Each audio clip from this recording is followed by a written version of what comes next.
पहले तो असत्य का आधार लेकर जो सत्य पर हमला हुआ है वो ही हमको समझा रहा है कि देश की ज़मीन पर, जंगल पर, नदीयों पर जो आज आक्रमण हो रहा है उस प्रकार का गांधी के विरासत पर भी हो रहा है।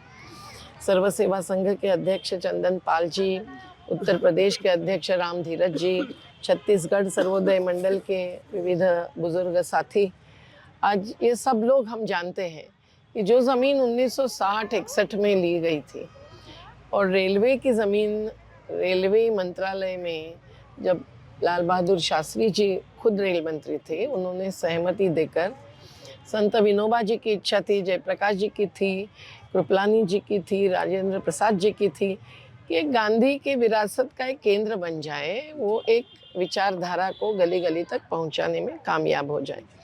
तो उस ज़मीन पर इतने सालों से चल रही है गांधी विद्या संस्थान जब इन्होंने कब्जे में लिया और ध्वस्त कर दिया, तो एक प्रकार से ये धरोहर पर हमला था। अब ये असत्य के आधार पर किया है, ये रेलवे की ज़मीन बता रहे हैं। सामने की एक ज़मीन वक्फ बोर्ड की ज़मीन पर थी, वो गरीब बस्ती भी इन्होंने ख़त्म कर दी। ये सब कागज़ मैंने भी देखे और जब भी अधिकारियों को पूछा, अब नाम न लेते हुए बताती हूँ कि उन्होंने भी यही कहा कि भाई हमारे हाथ में कुछ नहीं दीदी, ये कहीं और से चल रहा है। तो किसने ये आदेश दिया, ये सवाल है।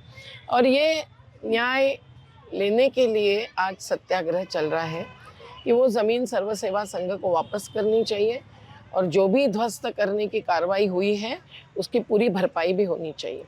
कोर्ट में केस चालू होते हुए जजेस बदलते रहते हैं, तारीखें बढ़ती रहती हैं, आज तक मेंटेनेबिलिटी मतलब वो दाखिल की हुई याचिका चल सकती है या नहीं, इसी पर इतना समय आगे बढ़ता है। तो कहीं ना कहीं न्याय की देरी हो तो अन्याय की अंधेरी होती है, इस प्रकार का चित्र है।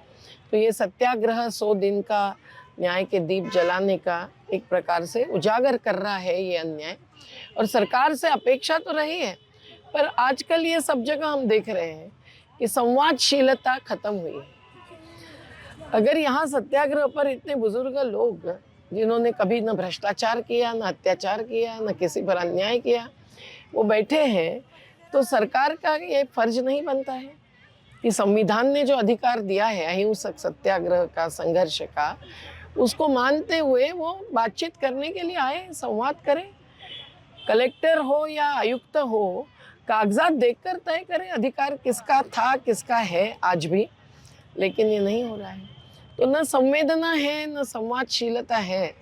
उल्टा गांधी के धरोहर, गांधी जी ने जो सत्य और अहिंसा के आधार पर अपनी विचारधारा को आगे बढ़ाया, जो अगर आज जीवित नहीं रहती है तो संविधान, जनतंत्र क्या, देश भी नहीं बच सकता है। तो उसको ख़त्म करने की अगर ये कार्रवाई है, ये साजिश कही जाएगी, तो हमको नहीं चाहिए कि इसको आगे बढ़ने दें। और देश भर के हम सब लोग जो महात्मा गांधी जी के विचारधारा को मानते हैं, वो इसमें साथ देने के लिए आए। ज़मीन पर कब्जा होता है किसी खेतीहर के, तो खेती ख़त्म करके और वहाँ कुछ कमाई का नया उद्योग चालू करना, ये उद्देश्य हो सकता है। आज कई जगह मुंबई के नाला सोपारा नाम के एक गांव में आज करीबन 25 बिल्डिंग्स तोड़ने के कोर्ट ने भी ऑर्डर दे दी। कैसे? किसी बिल्डर ने, किसी गुंडे ने वहाँ का अवैधता का कार्य किया था, उसमें लोगों ने घर खरीद लिए थे और मध्यम वर्गीय लोग रह रहे थे, और उनके घर तोड़कर वहाँ क्या बनाएंगे, कोई पर्यटन का केंद्र बनाएंगे कि क्या। तो ये सब जगह हो रहा है। ये भी जो गांधी सर्व सेवा संघ की ज़मीन पर हमला हुआ, वो एक प्रकार से गांधी जी की विरासत को ख़त्म करने की दिशा में हुई कार्रवाई है। तो क्या लगता है कि गांधी से आज भी ये सत्ता डर रही है क्या?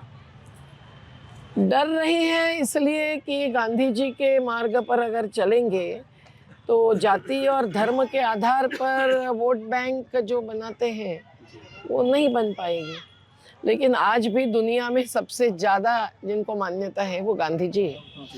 राष्ट्र प्रमुख आते हैं G20 के मंच पर, तो राष्ट्र प्रमुखों को लिया जाता है गांधी समाधि पर और माथा टेकवाया जाता है। लेकिन क्या G20 जैसा मंच या विश्व बैंक जो आज 80 साल पूरे हुए इसका समारोह कर रहा है, वो गांधी जी के विचारधारा पर चलता है, जो ग्राम स्वराज्य की विचारधारा है, जो विकेंद्रीकरण के आधार पर अर्थव्यवस्था की समता की, सादगी की, स्वावलंबन की विचारधारा है, उस पर चल रहा है क्या? अच्छा, इधर कुछ हाल के वर्षों में गांधी के हत्यारे गोडसे का महिमा मंडन भी एक राजनीतिक वर्ग कर रहा है, इसको आप कैसे देख पा रही हैं? गलत है। हत्यारों को समर्थन देना यही तो आतंकवाद है। हम लोगों को कहते हैं अर्बन नक्सल है आप। नक्सलवादी कभी अर्बन नहीं होते थे और नक्सलवादी कभी हमको उनके साथी मानते नहीं है, तो कैसे भाई? तो ये सब जो है मुझे लगता है कहीं ना कहीं इतिहास को भी बदलना शुरू हुआ है। सामाजिक कार्यकर्ता जो व्यवस्था पर सवाल उठाते हैं, हम चुनाव नहीं चुनौती मानते हैं, पर हमारी विचारधारा क्या हिंसा की है? हम चाहते हैं देश के जल जंगल जमीन बचे। ये ग्रीन वेंटिलेटर्स नहीं होंगे, ये पेड़ पौधे जंगल नहीं होगा तो कौन सी नदी बचेगी और कहाँ ऑक्सीजन मिलेगा?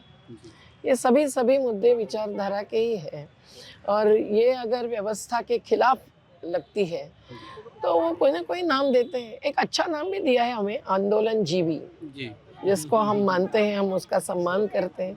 ये आंदोलन हमारे जीवन का हिस्सा है और आंदोलन के बिना जीवन बचाना, देश बचाना संभव नहीं है, ये मानने वाले हम हैं। अपने लंबे सत्याग्रह के पीछे की वही भूमिका को मानते हैं कि सत्य परेशान हो सकता है पर पराजित नहीं होता।